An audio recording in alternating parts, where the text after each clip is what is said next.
The porcelain didn't just shatter, it screamed.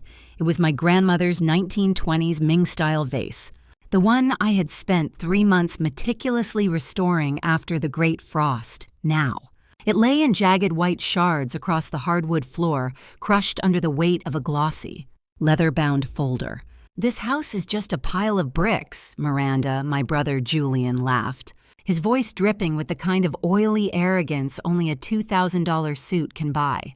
He didn't even look down at the wreckage. He just slid the $2 million developer contract over the shards, his gold pen hovering like a vulture. "Dead people don't need a roof, but I need a payout. Move your junk by Monday or the bulldozers will do it for you." I didn't scream.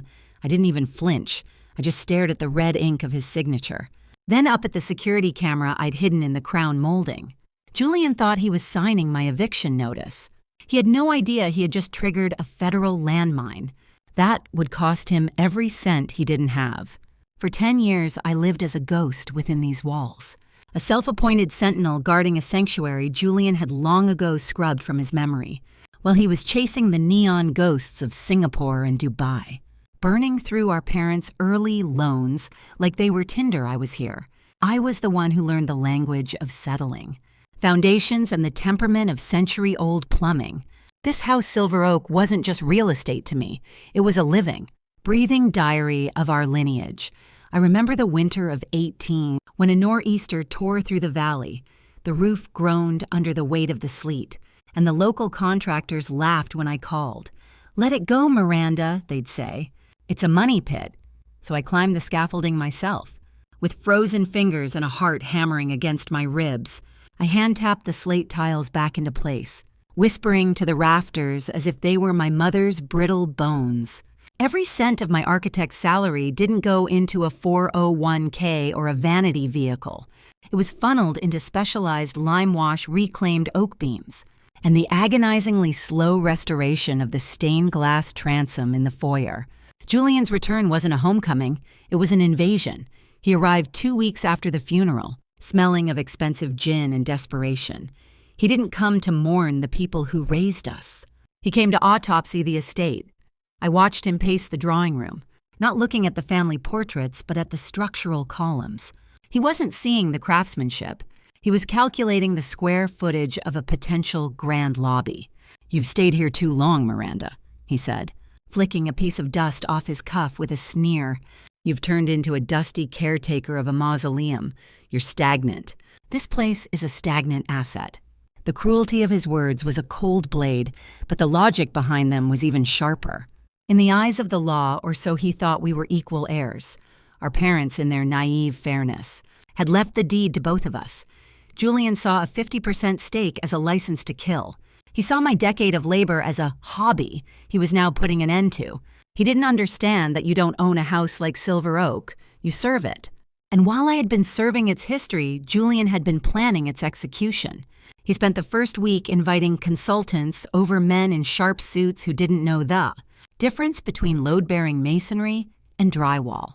They poked at the garden, the one where my mother's ashes are scattered among the hydrangeas, talking about optimal placement for the infinity pool. Every time they spoke, Julian would look at me with a smirk, waiting for me to break, waiting for the tears. But he mistook my silence for submission. He didn't realize that, as an architect, I don't just build structures, I study the weaknesses in them. And Julian, with his mountain of offshore debt and his frantic need for a $2 million windfall, was the most structurally unsound man I had ever met. He thought he was the one holding the wrecking ball. He had no idea I had already reinforced the walls with a legal framework he couldn't even begin to comprehend. The escalation didn't happen in a roar. It began with a calculated coldness. Once Julian realized his insults wouldn't drive me out, he turned to the slow, agonizing asphyxiation of my daily life. He started with the utilities on a Tuesday. The lights flickered and died. When I checked the fuse box, the master breakers had been stripped raw. "Maintenance, Miranda," Julian chirped from the hallway, his silhouette illuminated by the expensive glow of his latest smartphone. "The developers say the wiring is a fire hazard. Better to stay in the dark than burn down my investment right." I spent the next 3 nights working by candlelight, the flickering flames casting long, dancing shadows against the hand-carved wainscoting. I didn't call an electrician. Instead, I sat at the mahogany desk the one Julian didn't know was bolted to the floorboards for a reason, and continued my correspondence with the State Historic Preservation Office. Every time Julian passed my door and saw me calmly reading by the light of a single beeswax taper, I could hear his teeth grind. He wanted a scene. He wanted me to scream about the injustice so he could label me mentally unstable and fast-track the conservatorship he'd been hinting at to his lawyer. By Friday, the psychological warfare turned physical.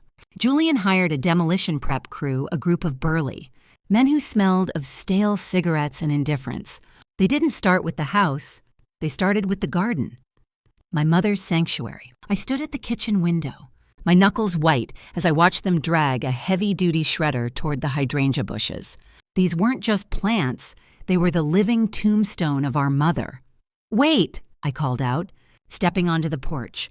Julian was there, leaning against a rental SUV, a look of predatory triumph on his face. "Finally, she speaks sorry, sis, but the resort needs a clear line of sight for the helipad. These weeds have to go." I took a deep breath, clutching a clipboard to my chest. "Julian, before you proceed, we need to document the current state of the property for insurance. If you're going to be the visionary developer, and you surely wouldn't want to be liable for any pre-existing structural damage during the transition." He scoffed, but I saw the flicker of greed in his eyes. He loved the word liability when it wasn't attached to him. I handed him a thick stack of papers, a property condition report. It was filled with dense architectural jargon and high-resolution photos of every crack, every cornice, and every original floorboard. "Just sign the verification of receipt," I said calmly. "It just acknowledges that these items were intact before your crew started their work." Julian didn't even flip past the first page. He was too busy basking in the power of the moment. He scrawled his signature across the bottom of the final sheet with a flourish. "Whatever, Miranda. Document your ruins all you want. By next month, this will all be a memory." What he didn't read, what his arrogance wouldn't allow him to see, was the addendum B tucked neatly between 2 photos of the basement foundation. It was a clause stating that by signing, the co-owner acknowledged personal financial responsibility for any alteration to protected elements as defined by the pending federal application. He had just signed a blank check for his own destruction. The tension reached its breaking point on Saturday morning. I woke up to the jarring, rhythmic thud of a sledgehammer. I ran downstairs to find Julian himself, a crowbar in hand, standing in the foyer.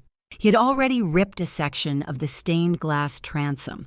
From the frame, the one I had spent 6 months re-leading, the sunlight poured through the gap raw and ugly. "What are you doing?" My voice was a low, dangerous whisper. "Taking a souvenir," he panted, his face flushed with a manic energy. "The developers said they couldn't save the glass, so I figured I'd sell it to an antique dealer in the city. Should cover my bar tab for a month. It's just old glass, Miranda. Don't get your blood pressure up." He dropped the crowbar, the heavy iron clanging against the original parquet floor, leaving a deep, jagged scar in the wood. He expected me to collapse. He expected me to beg. Instead, I walked over to the scar in the floor, knelt down, and traced it with my finger. "That's the 3rd strike, Julian," I said, my voice eerily calm. "Strike, what is this baseball?" He laughed, stepping over the debris. "I own half of this dirt. Sister, I can burn the whole thing down if I want to. The excavators arrive Monday morning at 8:00 a.m. I've already authorized the clear cut of the perimeter. If you're still inside when the walls start coming down, well, that's a choice you'll have to live with or die with." He walked out, leaving the front door wide open, letting the cold wind howl through the house. I stood up, dusted off my knees, and looked at the clock. It was 11 a.m. in Washington, D.C. The National Park Service offices were closing for the weekend, but my lawyer, Mr. Miller, had already sent me the confirmation email. I looked at the shattered transom and the scarred floor. I felt the phantom pain of every nail I'd driven and every tile I'd set. But for the first time in 10 years, I wasn't afraid for the house. I was almost pitying Julian. He thought he was the king of the mountain, but he had spent the last week building his own gallows. One signature and one broken window at a time.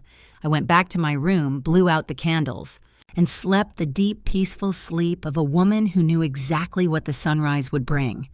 While Julian spent Sunday night popping champagne with his developers, I was in the dimly lit sanctuary of Mr. Miller's law office, surrounded by the scent of old parchment and the cold hum of a high-speed scanner. Julian saw a house. I saw a legal fortress.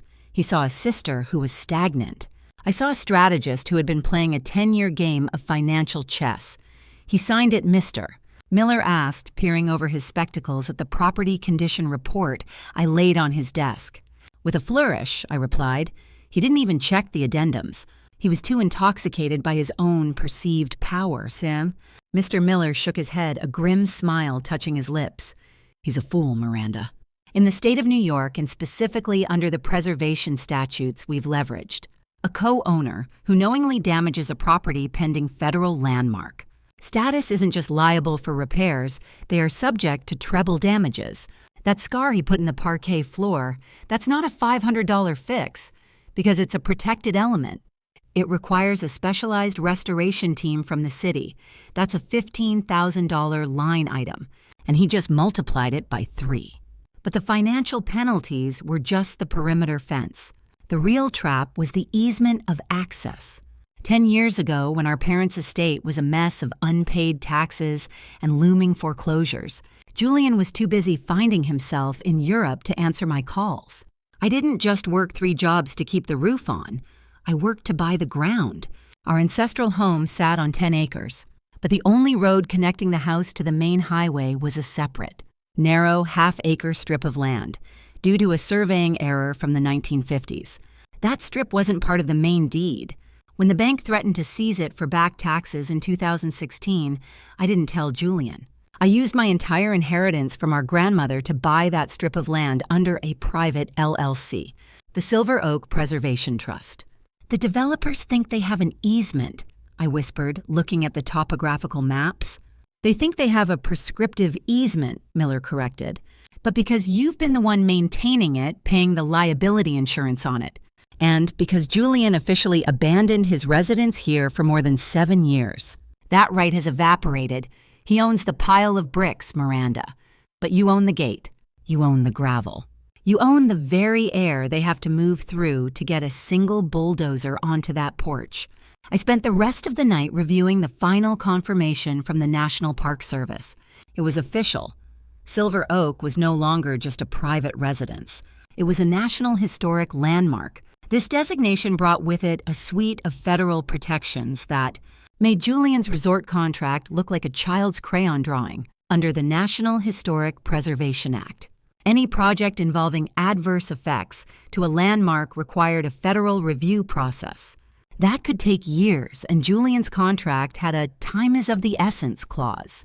If he couldn't break ground by Tuesday, he'd be in breach. What about the $1.2 million, I asked. I've tallied the invoices, Miller said, sliding a ledger toward me. 10 years of specialized restoration, the structural stabilization of the chimney, the 24/7 security I provided when the house was vacant, and the back taxes you paid to keep the IRS from seizing Julian's half, under the contribution doctrine in property law.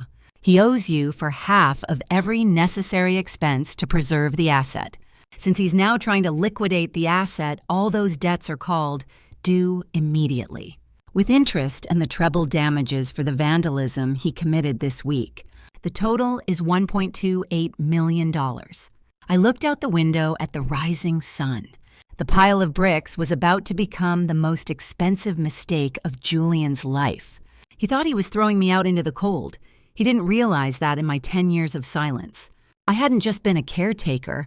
I had been an architect of justice, building a cage so beautiful and so legal that he would never even see the bars until they slammed shut.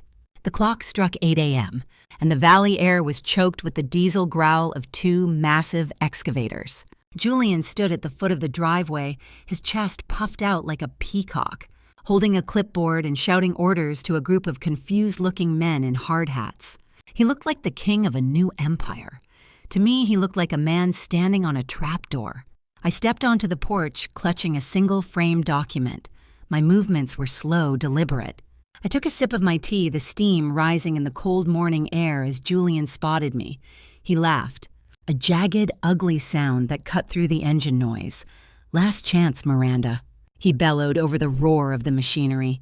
"Get off the porch or I'll have the sheriff escort you. The pile of bricks is coming down. Clear the way for progress." He signaled the lead driver. The massive yellow arm of the excavator began to pivot toward our mother's garden. I didn't move. I didn't scream. I simply raised a hand, palm flat. "Julian, stop the machines," I said. My voice wasn't loud, but it carried an icy authority that made the lead driver hesitate. "Don't listen to her," Julian screamed, his face turning a blotchy purple. "I'm the owner." I signed the contract. Move. "He isn't the owner of the ground you're standing on," I called out to the driver. I walked down the steps and stood directly in the path of the lead excavator. I held up the framed document, the federal landmark certificate, and a second smaller deed. "My name is Miranda Thorne. I am the president of the Silver Oak Preservation Trust, and you are currently trespassing on private property."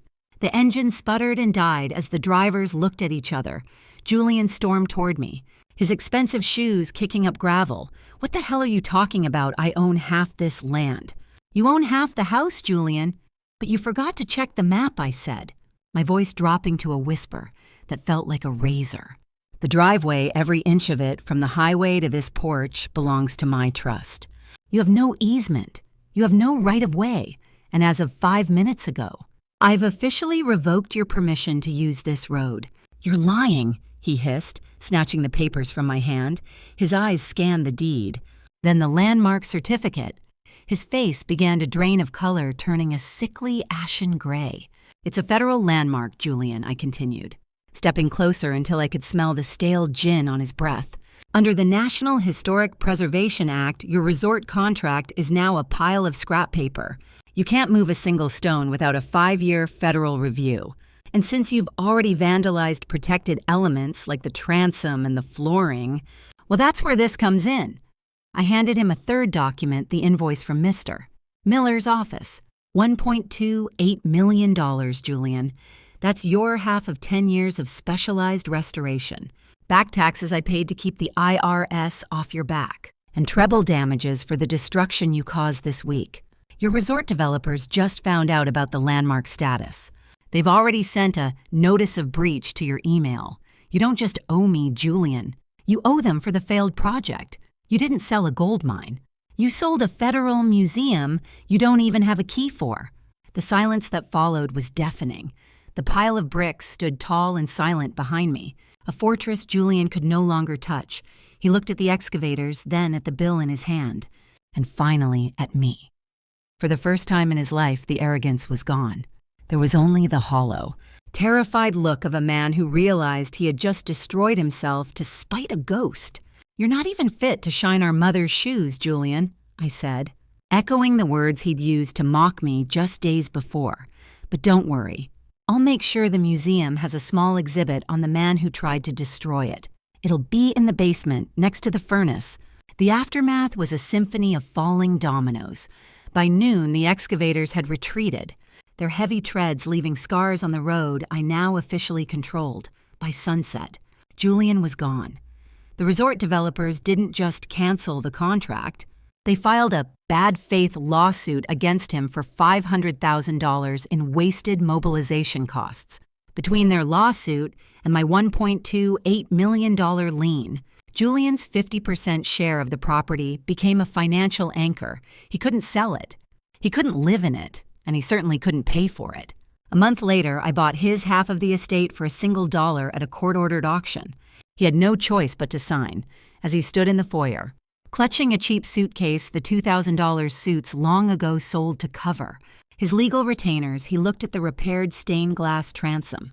"It's just a house, Miranda," he whispered, though the venom was gone, replaced by a hollow exhaustion.